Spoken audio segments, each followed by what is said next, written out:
মোৰ বৰ্ণ লৈ পেলাই মোক সমালোচনা কৰিছে, কোনোবাই যদি মোৰ জাতিক লৈ পেলাই দুৰ্ব্যৱহাৰ কৰিছে, সেই জাতি আৰু সেই বৰ্ণক লৈ পেলাই কোনোবাই দুৰ্ব্যৱহাৰ বা সমালোচনা কৰিলেও সেয়া মই স্বীকাৰ কৰিছো।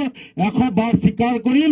মই ৰাইজৰ কাৰণে সমৰ্পিত, মই ৰাইজৰ কাৰণে কাম কৰিবলৈ ওলাই আহিছো, দহৰ বাবে কাম কৰিবলৈ কাৰণে ওলাই আহিছো আৰু মই সদায় কৰি যাম। মোক কোনো বিচলিত কৰিব নোৱাৰে। মোক কোনোবাই বেয়া কথা কৈ পেলাই কেতিয়াও সমালোচনা কৰি পেলাই মোৰ কৰ্মস্পৃহা মোৰ পৰা নাইকিয়া কৰি দিব নোৱাৰে। মই ৰাইজৰ বাবে সমৰ্পিত। মই কৰিবলৈ কাৰণে আহিছো, মই লবলৈ কাৰণে অহা নাই। মই কেতিয়াও কৰবাত ৰাজত্বলিকা বনোৱা নাই, মই কৰবাত ডাঙৰ চাহ উদ্যোগ বনোৱা নাই, মোৰ 10টা পেট্ৰল পাম্প নাই, মোৰ গেছ এজেঞ্চি নাই, মই ৰাস্তাত কিনাৰত মই দাঁতিত হাই ৰোডৰ দাঁতিত মই মোৰ ঘৰ বনোৱা নাই। মই বনাইছো যদি মণ্ডল কাৰ্যালয় বনাইছো। 30 লাখ টকা খৰচ কৰি পেলাই কতো আপোনালোকে নেদেখিব এই জিলাত, হয়তো সমগ্ৰ অসমতে এনেকুৱা হাইৱেৰ কিনাৰত কোটি টকীয়া মাটিত এটা মণ্ডল কাৰ্যালয় 30 লাখ টকা খৰচ কৰি পেলাই বনোৱা হয়তো বিধায়ক নাপাব। কাৰণ মই বনাব পাৰিছো, কাৰণ মোক লাগে বুলি কৈ পেলাই মোৰ নহয়। মই বৰঞ্চ দলটোৰ কাৰণে, ৰাইজৰ কাৰণে, কাৰ্যকৰ্তাৰ কাৰণে মই চিন্তা কৰা এজন বিধায়ক আৰু মই সদায় এয়া কৰিবলৈ যাম। আজি আপোনালোকে চালে যে আমি যি উদ্যমিতা হৈছিল, IB ৰিপৰ্টত কৈছে আমাৰ সেই খেলপথাৰত বোলে 45,000 মানুহ একত্ৰিত হৈছিল।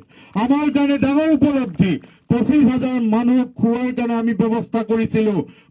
তেতিয়া মাননীয় মুখ্যমন্ত্ৰী ডাঙৰীয়া আহিছিল, তেওঁ মুখ্যমন্ত্ৰীয়ে মোক সুধিছিল কি খুৱাবি, মই কৈছিলো পোলাও আৰু চলে খুৱাম। মুখ্যমন্ত্ৰীয়ে এবাৰমান আশ্চৰ্য প্ৰকাশ কৰিছিল, ৰংগমঞ্চৰ ওপৰৰ পৰাও কৈছিল কৃষ্ণই খোৱাৰ ব্যৱস্থা কৰিছে, কিন্তু কিমান মানুহে খাব পাৰিব মোৰ অলপমান সন্দেহ আছে বুলি কৈছে। কিন্তু কৈছিল যে আপোনালোকে বেয়া নাপাব, সি ব্যৱস্থা কৰিছে বুলি কৈছিল। মই আপোনালোকক আজি কব বিচাৰিছো, মই তেতিয়াই ঘোষণা কৰিছিলো জগন্নাথ মন্দিৰৰ মহাপ্ৰভুৰ মহাপ্ৰসাদ যেনেকৈ সকলোৰে বাবে আঁতি যায়, ঠিক তেনেকুৱা আমাৰ ইয়াত থকা মানুহৰ কাৰণে আঁতি যাব। আৰু সঁচাকে মই আপোনালোকক কৈছো, প্ৰতিগৰাকী মানুহক সুধিবলৈ কাৰণে চেষ্টা কৰিছিলো, সকলোৱে কৈছিল আমি খাই পেলাই গৈছো আৰু কৈছিল যে খাদ্য ধুনীয়া হৈছে বুলি কৈছিল। আৰু তাতকৈ ডাঙৰ কথাটো হ'ল যে আমাৰ বহু খাদ্য আৰু বাচিও গৈছিল। তাৰ পৰা এইটো প্ৰমাণ কৰিব পাৰো যে সঁচাকে মহাপ্ৰভুৰ আশীৰ্বাদ সেই দিনটোত আমাৰ সেই খেলপথাৰত আছিল কাৰণে আমি সেইখিনি কৰি পেলাই উলিয়াব পাৰিছিলো। আজি আপোনালোকক কৈছো যে মাননীয় মুখ্যমন্ত্ৰী ডাঙৰীয়াই আমাৰ যদিও বিধায়িনী দলৰ সভা হৈছিল, NDA সভা হৈছিল, তাত প্ৰত্যেকগৰাকী বিধায়কৰ সন্মুখত আমাৰ সমষ্টিৰ নাম লৈছিল আৰু কৈছিল কৃষ্ণ কমল জাতিয়ে যদি এইটো কৰিব পাৰে আপোনালোকে কিয় কৰিব নোৱাৰিব। আৰু সকলোকে এই কথাখিনি মাননীয় মুখ্যমন্ত্ৰী ডাঙৰীয়াই কৈছিল। আৰু এয়া কেনেকে কৰিব পাৰিলো, কাৰ সাহসত কৰিব পাৰিলো, আপোনালোকে নিশ্চিতভাৱে জানে যে দলীয় কাৰ্যকৰ্তাসকলৰ কাৰণে সেয়া সম্ভৱ হৈছে, মণ্ডল সভাপতিসকলৰ কাৰণে হৈছে, জিলাৰ কাৰ্যকৰ্তাই আৰু আপোনালোকৰ কাৰণে সেই সম্ভৱ হৈ উঠিল। আপোনালোকে দেখিছিল নিশ্চিতভাৱে সেই দিনটোত কেনেকে আমাৰ দলৰ প্ৰতিগৰাকী কাৰ্যকৰ্তাই তেওঁলোকে তাত তেওঁলোকৰ কৰ্ম, তেওঁলোকৰ যি দায়িত্ব সেইখিনি তেওঁলোকে নিৰ্বাহ কৰিবলৈ কাৰণে কেনেকে কৰিছিল। আৰু প্ৰায় 30,000 মানুহক 45 মিনিটত আমি খুৱাই পেলাই আমি শেষ কৰিছিলো। এইটো একমাত্ৰ সম্ভৱ হৈছে দলৰ কাৰ্যকৰ্তাৰ কাৰণে, এয়া একমাত্ৰ সম্ভৱ হৈছে আমাৰ ৰঙাপাৰা সমষ্টিৰ প্ৰতিগৰাকী দলক ভাল পোৱা নিষ্ঠাবান কাৰ্যকৰ্তাৰ কাৰণে।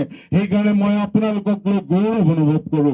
আৰু মই ভাবো দ্বিতীয়, আপোনালোকে জানে আজি ৰঙাপাৰা সমষ্টিৰ চৰ্চা সৰ্বত্ৰে হৈছে। কিয় জানেনে?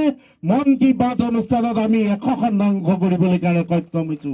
শোণিতপুৰ জিলাৰ ভিতৰতে যেতিয়াই 12:30 বজাত যেতিয়াই আমাৰ ৰিজাল্টটো ওলাই, ৰঙাপাৰা সমষ্টি হয়তো 3 নম্বৰ, হয়তো 6 নম্বৰ, হয়তো 7 নম্বৰত থাকে। আৰু সেয়া কাৰ কাৰণে হৈছে? আপোনালোকৰ কাৰণে হৈছে। আৰু এয়া এদিনত হৈ উঠা নাই, এয়া একমাত্ৰ এই কাৰণে হৈছে যে দলটোক আপোনালোকে ভাল পায় আৰু কৰবাত না কৰবাত আপোনালোকে মোক আপোনালোকৰ ভাতৃ, আপোনালোকৰ ল'ৰা, আপোনালোকৰ নিজৰ পৰিয়ালৰ সদস্য বুলি ভাবে। সেইকাৰণে আপোনালোকে সকলোৱে এই আহ্বানক আপোনালোকে গুৰুত্ব দিয়ে আৰু আপোনালোকে দায়িত্ববোৰ পালন কৰিছে। মই গৌৰৱ অনুভৱ কৰিছো। মোৰ লৈ পেলাই এতিয়া টিকেট পাব নাপাব এইবোৰ লৈ পেলাই চৰ্চা হৈছে। মই কিন্তু কেতিয়াও চিন্তিত নাই। 2021 চনৰ আগতে মই কেতিয়াও চিন্তা কৰা নাছিলো, আজিও মই কেতিয়াও কোনো চিন্তা কৰা নাই, তিল মানুহ চিন্তা কৰা নাই। কিয় জানেনে?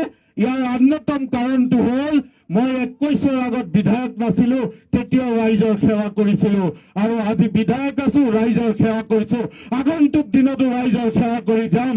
বিধায়ক থাকো, মন্ত্ৰী থাকো, পদ থাকে নাথাকে সেয়া লৈ পেলাই মই কিঞ্চিতো চিন্তা নকৰো। আৰু মোৰ দায়িত্ব, মোৰ কৰ্তব্য, এই পৃথিৱীলৈ আহিছো ৰাইজৰ কাৰণে সেৱা কৰিবৰ কাৰণে, দলৰ কাৰ্যকৰ্তাক সহায় কৰিবৰ কাৰণে, আৰু এই আমাক সদায় চিৰদিন কৰি যাম। এই মই যেনেধৰণে কাম কৰিছো আপোনালোকৰ পৰা মৰম আৰু আশীৰ্বাদ যথেষ্টখিনি পাইছো। আজি চাওক, সকলোতে চৰ্চা হৈছে, সকলোতে চাৰ্ভে হৈছে, ৰিপৰ্ট কালেকশ্যন কৰিছে, কিন্তু ৰাঙাপাৰা সমষ্টিৰ মই য'তে শুনিবলৈ কাৰণে পাইছো ৰিপৰ্ট আমাৰ আটাইতকৈ ভাল বুলি পেলাই কৈছে। কাৰণ আমি তৃণমূলৰ লগত আছো, ৰাইজৰ লগত আছো, গ্ৰাউণ্ড ৰিয়েলিটি আমি বুজি পাইছো। ক'ৰবাত গ'লে আপোনালোকে এগৰাকী সৰু ছাত্ৰক সুধিলো